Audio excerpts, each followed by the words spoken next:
Seigneur,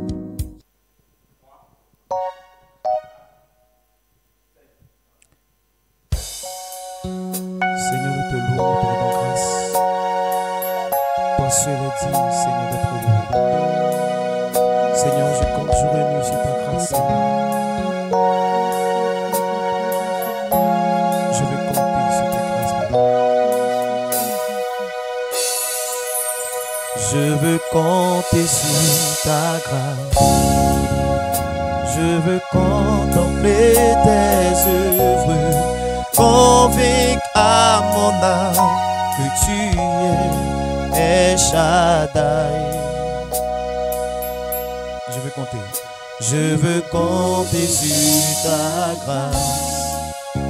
Je veux contempler tes œuvres, convaincre à mon âme que tu es El Shaddai.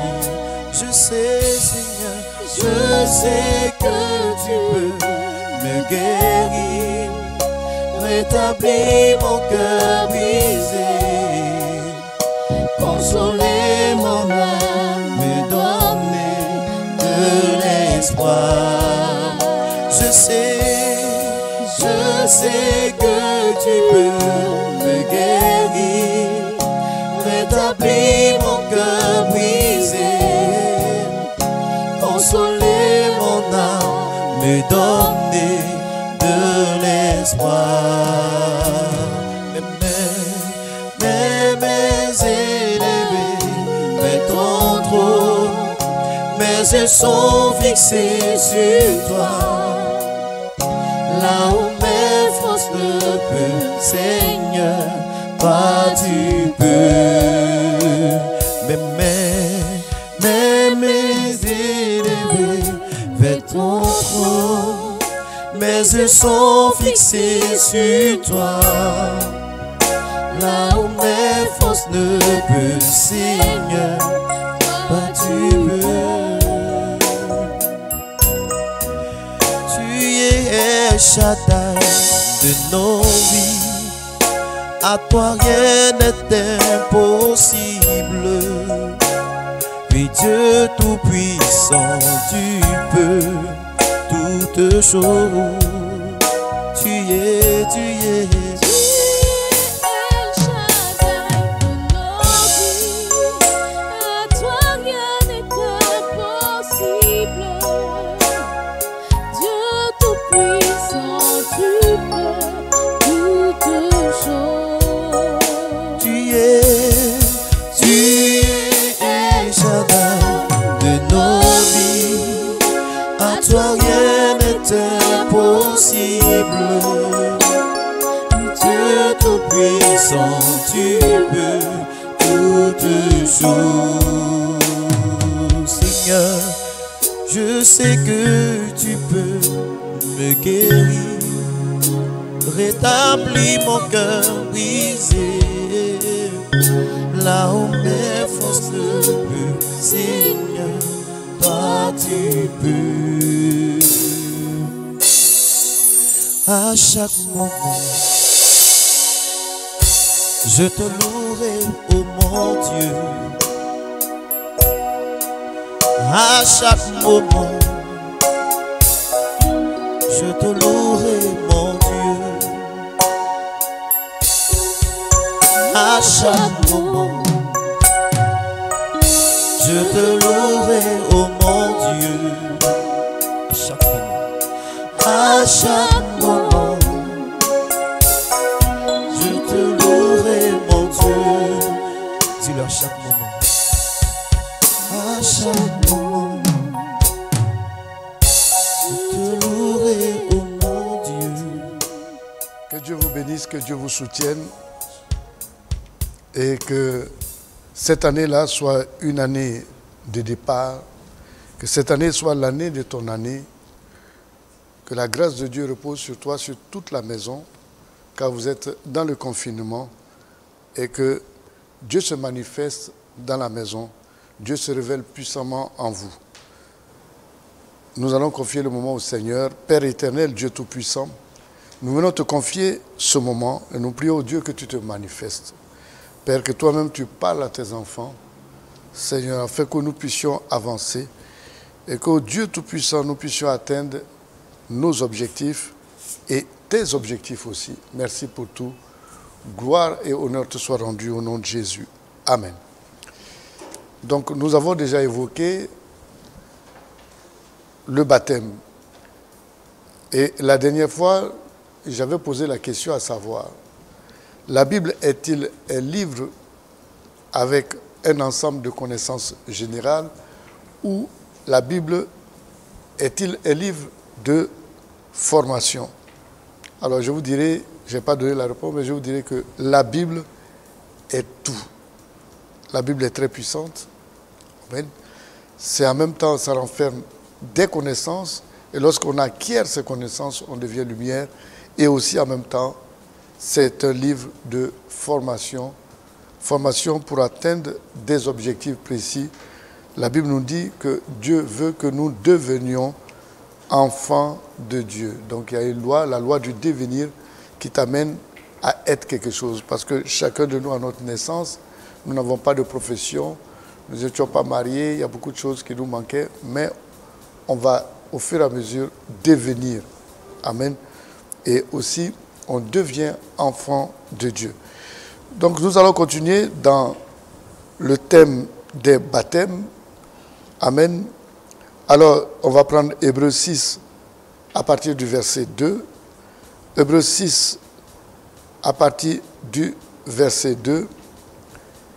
Il est écrit, de là en Dieu, de la doctrine des baptêmes, de l'imposition des mains, de la résurrection des morts et du jugement éternel. La doctrine des baptêmes nous amène à comprendre qu'il y a des baptêmes, c'est-à-dire il y a des baptêmes, il n'y a pas un seul baptême. Donc nous allons commencer déjà par le baptême de Jean. On avait vu la dernière fois le baptême de Jean. Le baptême de Jean est appelé baptême de repentance, de la repentance. Ce baptême représente un lavage. Amen.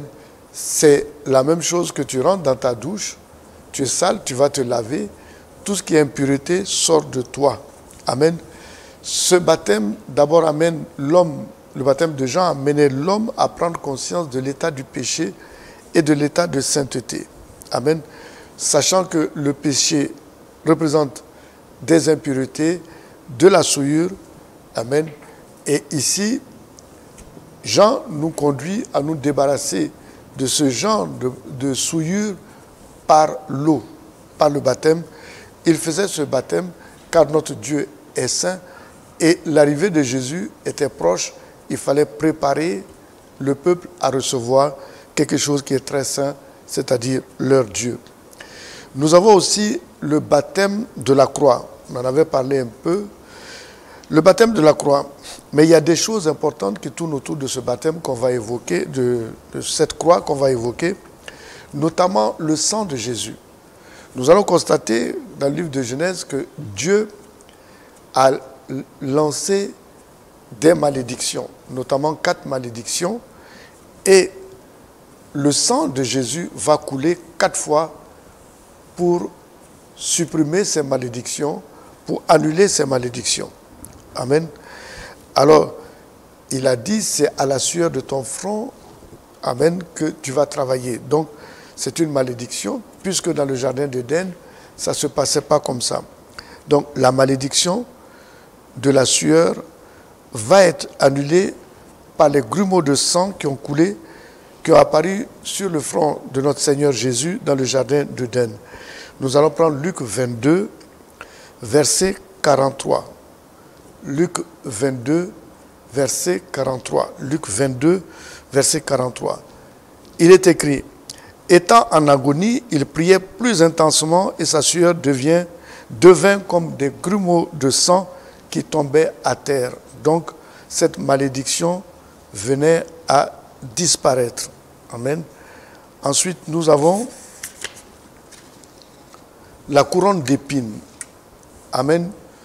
La couronne d'épines, amen, a été posée sur la tête de Jésus et aussi, non, la couronne d'épines Dieu a maudit la terre, il dit que la terre va vous produire des ronces et des épines. L'esprit de pauvreté. Alors, ils ont mis une couronne d'épines sur la tête de notre Seigneur. Et lorsqu'on a déposé la couronne d'épines sur sa tête, cela a piqué le cuir chevelu. Le sang qui a coulé a annulé cette malédiction. Donc le sang a coulé pour annuler la malédiction des ronces et des épines. Maintenant, le sang a touché la terre et la première goutte du sang qui a touché la terre, lorsqu'il était sur la croix, a même annulé la malédiction de la terre, car Dieu a maudit la terre. Il a dit, quant à toi Abraham, je maudis la terre. Nous avons aussi le fait que Dieu fut séparé de son Fils, complètement séparé de son Fils. Amen. Et là, nous allons constater que cette situation, cette malédiction va être rattrapée à travers l'alliance. Amen. Alors, nous allons prendre le livre de Jean, Jean 19, verset 34.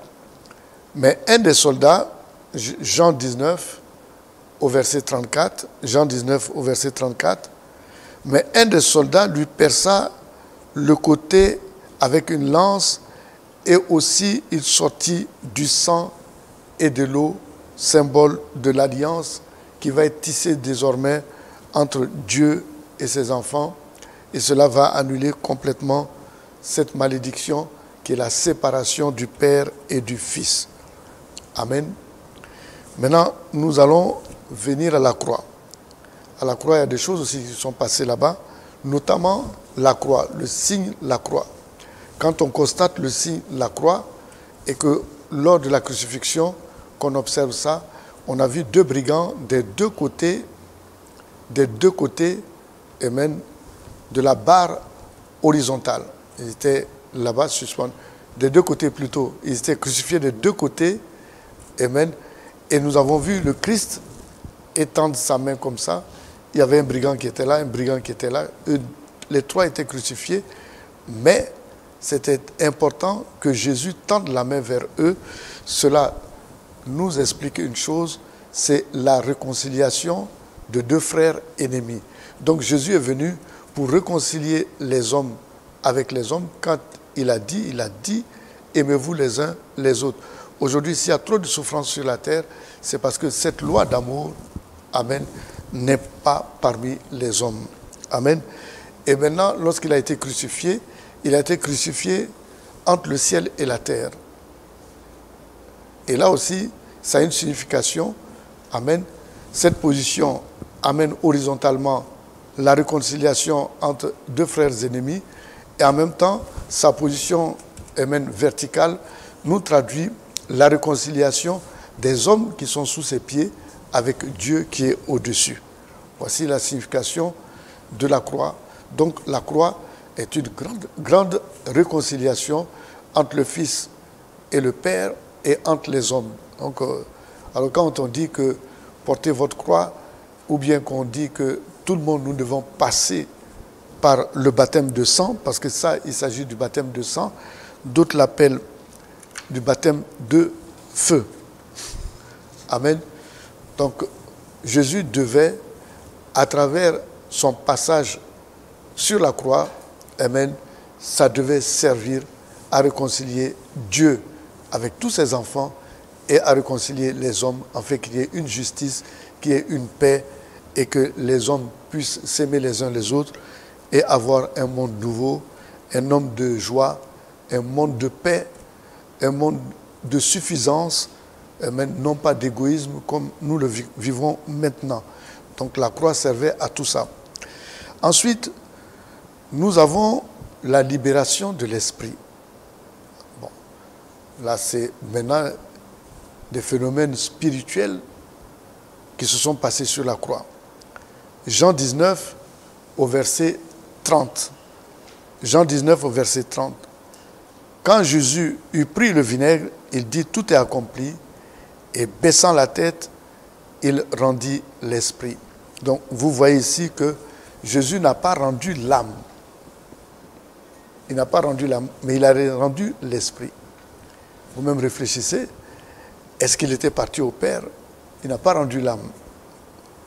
La libération de l'esprit dans le monde va ouvrir, amen, l'établissement de l'esprit sur la terre. Donc, quand il a rendu l'esprit, amen, puisqu'il est passé par la croix du calvaire, et qu'à un moment bien précis, comme on voit dans le livre de Marc, Marc chapitre 15, il a attiré tous les nuages noirs vers lui, c'est-à-dire qu'il a attiré tous les péchés de l'humanité, il les a tirés vers lui.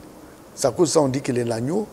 Et les péchés sont rentrés en lui, tous les nuages noirs, et il est mort avec tous les péchés de toute l'humanité qui lui appartient.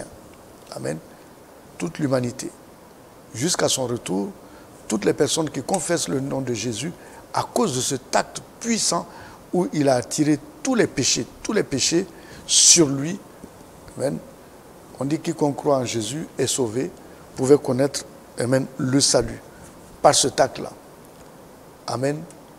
Il y a encore un acte important, c'est que nous voyons ici, que Jésus va rendre l'esprit. Maintenant que tous les péchés ont été attirés du monde sur lui, l'Esprit Saint pouvait rester sur la terre. Et l'Esprit Saint va rester sur la terre et va ouvrir une nouvelle dimension. Auparavant, nous étions dans la deuxième dimension. Maintenant, nous passons à la troisième dimension où nous voyons la présence de la matière et la présence de l'esprit, parce que cette opération de sainteté, de purification puissante a pu s'opérer.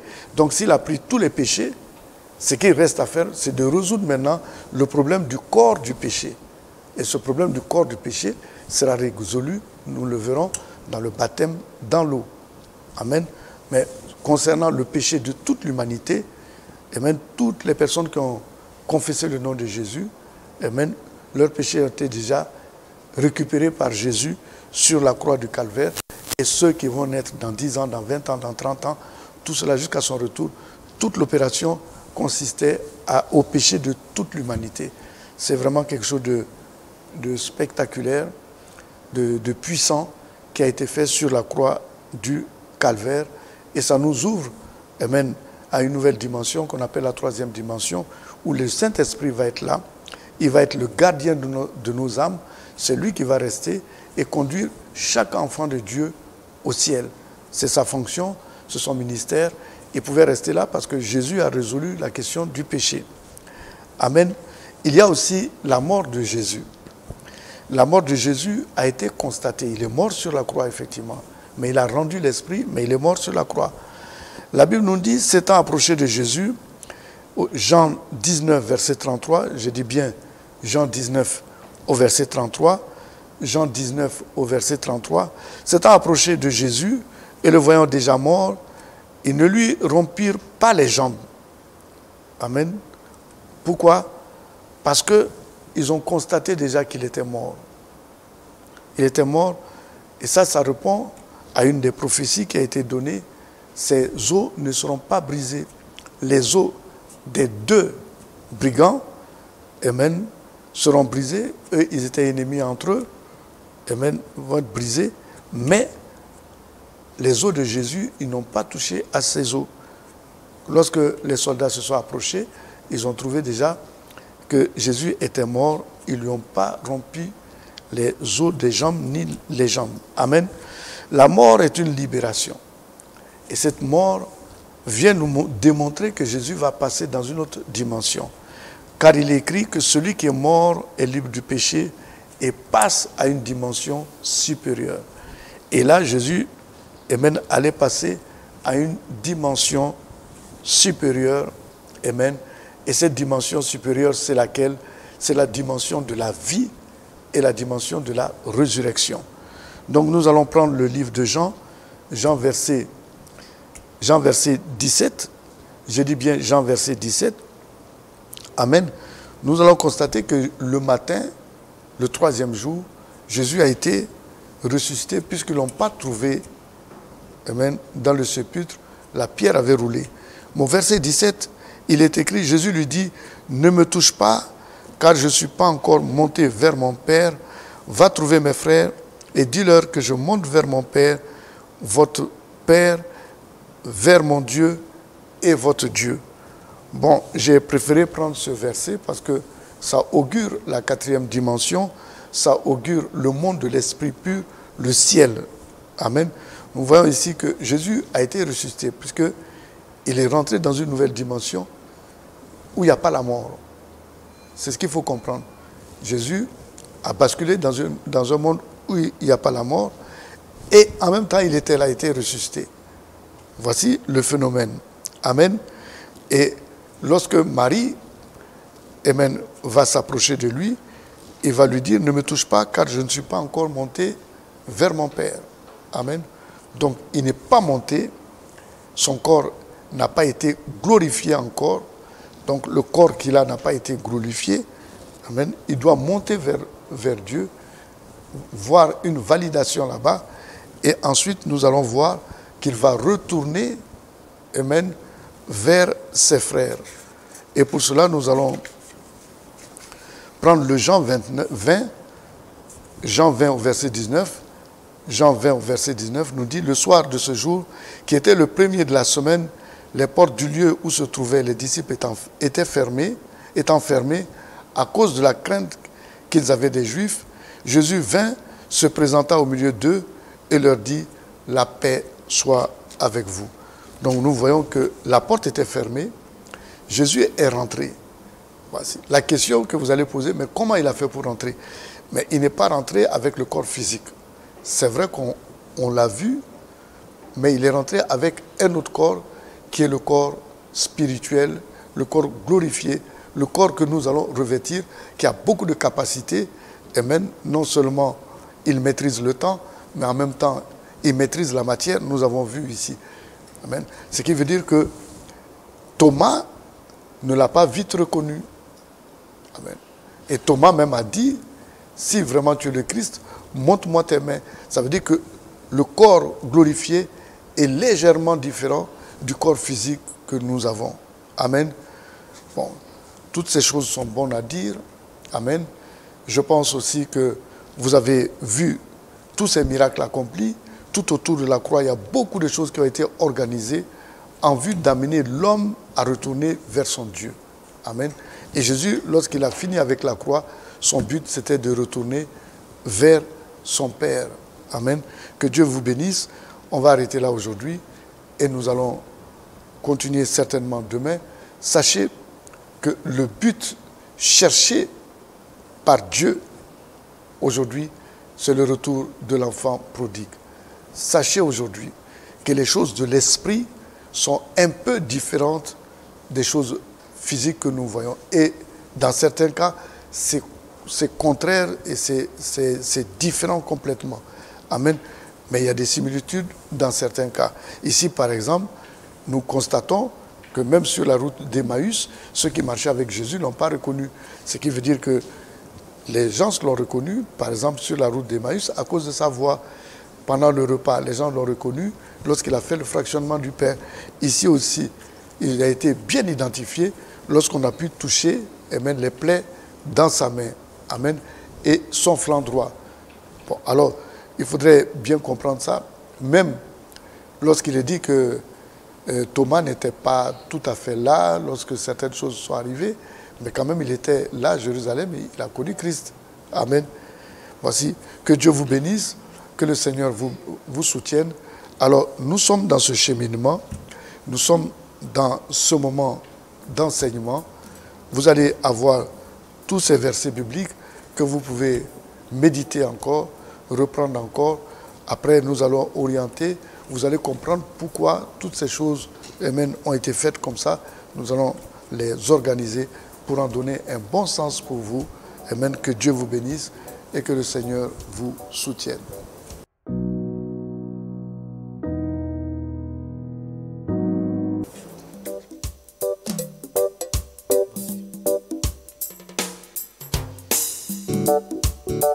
Ce n'est pas la force, ni la puissance. Mon esprit, dit le Seigneur. Ce n'est ni pas la force, ni la puissance. Mon esprit, dit dit le Seigneur. Cette montagne se déplacera. Cette montagne se déplacera. Cette montagne se déplacera. Par mon esprit, dit le Seigneur. Alléluia. Shalom, je vous salue dans le nom de Jésus. Soyez les bienvenus. Bien-aimés, merci de suivre notre chaîne. Que Dieu te bénisse encore davantage.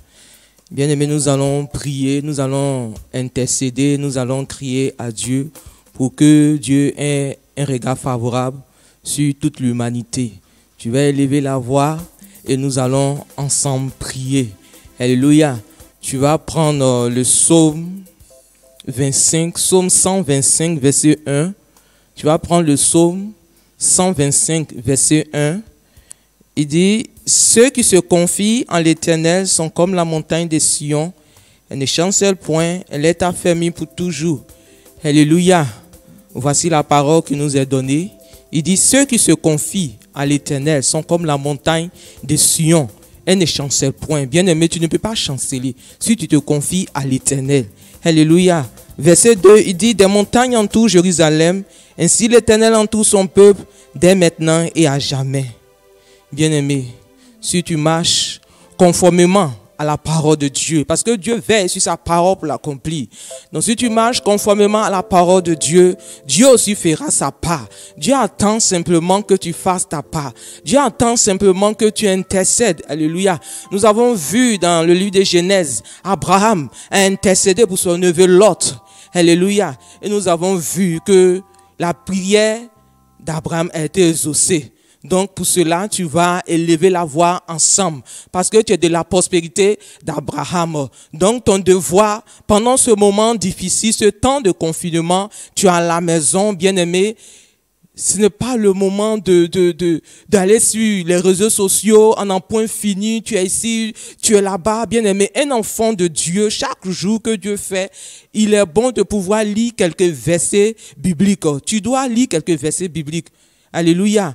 Donc ensemble, tu vas prier, tu vas crier à l'Éternel pour que notre prière soit exaucée, pour que cette maladie-là vraiment quitte la terre, pour que la joie des enfants revienne. Alléluia. Donc ensemble, tu vas prier. Alléluia. Tu vas demander pardon. Tu vas implorer l'Éternel. Alléluia. Il dit, répentez-vous donc et convertissez-vous pour que vos péchés soient effacés. Alléluia. Tu vas demander pardon à Dieu parce que tous son péchés sont privés de sa gloire. Oh Seigneur, en ce jour, nous venons à toi au nom de Jésus implorer ton pardon. Implorer ta pitié et ta miséricorde sur la vie de tes enfants. Éternel Dieu Tout-Puissant, Père, pardonne-nous au nom de Jésus. Seigneur, tu as dit dans ta parole que car tous son péché sont privés de la gloire de Dieu. Seigneur, pardonne-nous au nom de Jésus. Seigneur, nous reconnaissons que nous avons péché.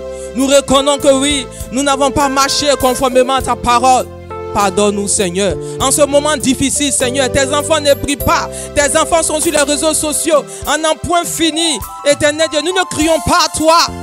Seigneur, en ce jour, viens, aie compassion de tes enfants que nous sommes. Pardonne nos péchés. Esprit de Dieu, c'est toi qui intercèdes pour nous. Avec des soupirs exprimables. Saint-Esprit, je te prie, intercède pour nous en notre faveur. Afin que nous puissions trouver grâce et faveur aux yeux de l'Éternel. Oh Seigneur, pardonne-nous. Bien-aimé, commence à réclamer le sang de l'agneau de Dieu. Le sang de Jésus qui est le renouvellement de la nouvelle alliance. Réclame le sang de Christ pour que tu sois racheté, pour que tu sois justifié. Éternel Dieu, rachète-nous par ton sang. Le sang de l'agneau de Dieu, celui qui a donné sa vie pour toute l'humanité. Il a donné sa vie en rançon pour que l'être humain soit sauvé. Éternel Dieu Tout-Puissant, rachète-nous par ton sang. Lave-nous pour que nous trouvions grâce et faveur aux yeux de l'Éternel. Au nom de Jésus. Amen. Bien-aimé, tu vas prendre avec moi, tu vas prier, tu vas crier à l'Éternel. Nous allons prier en esprit et en vérité. Alléluia. Tu vas prendre avec moi le psaume 86, verset 11. Psaume 86, verset 11.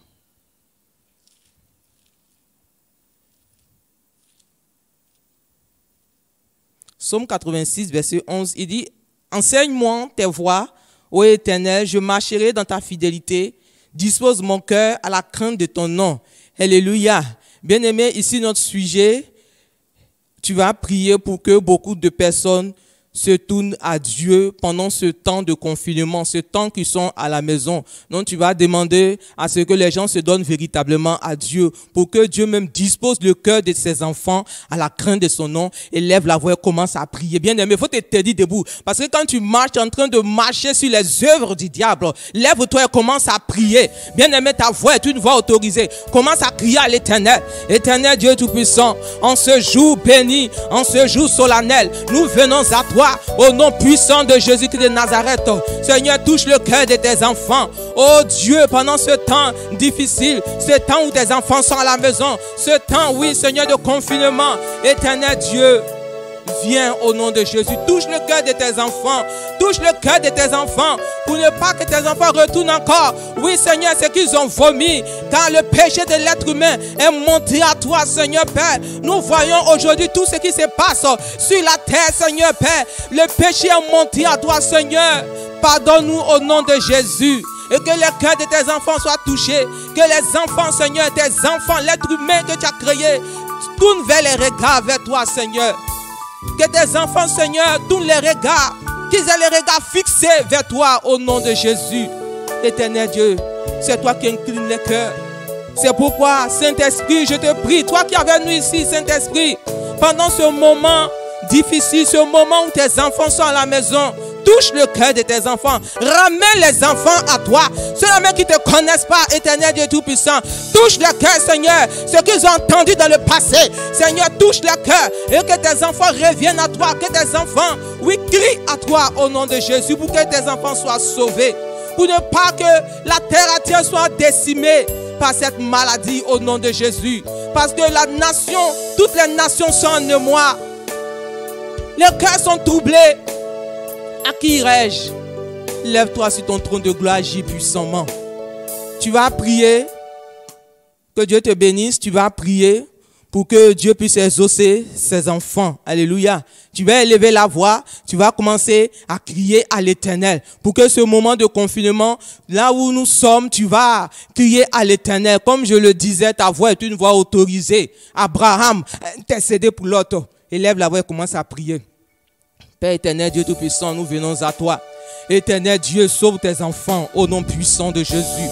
Oh Dieu, Seigneur Père, sauve tes enfants au nom de Jésus, car nos regards sont portés vers toi. Nos regards sont fixés sur toi. J'élève les yeux vers les montagnes, d'où nous viendra le secours. Le secours nous vient de l'Éternel qui a fait les cieux et la terre. Seigneur, souviens-toi de tes enfants. Exauce tes enfants au nom puissant de Jésus. Exauce-les, Seigneur, pour la gloire de ton nom, afin que la joie de tes enfants soit parfaite au nom de Jésus. Éternel Dieu, dis un mot et tes enfants seront sauvés. Dis un mot et tes enfants seront sauvés.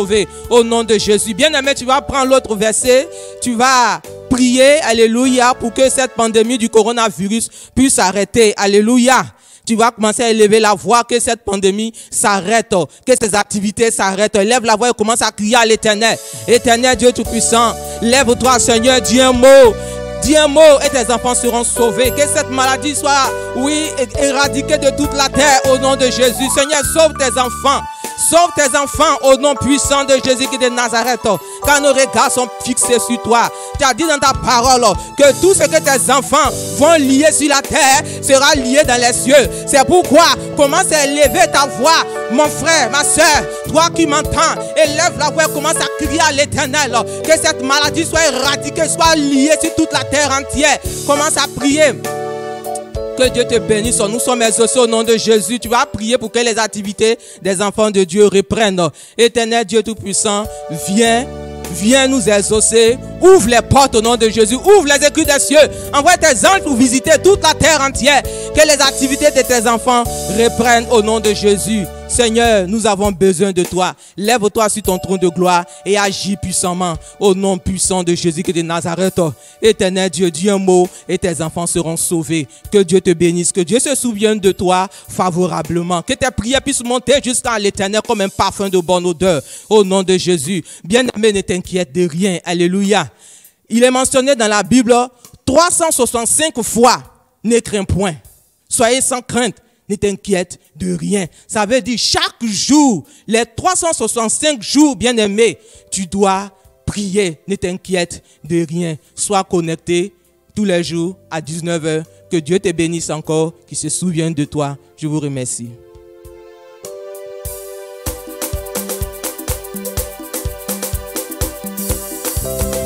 Seigneur, comme Bartimée, je crierai encore plus fort. C'est toi seul qui peut me sauver. Seigneur, comme Bartimée, je crierai encore plus fort. C'est toi seul qui peut me sauver. Seigneur, comme Bartimée, je crierai encore plus fort. C'est toi seul qui peut me sauver. Il y a autour de moi les voix qui m'empêchent de t'invoquer, ô Fils de Dieu. Seigneur, comme Bartimée, je crierai encore plus fort. C'est toi seul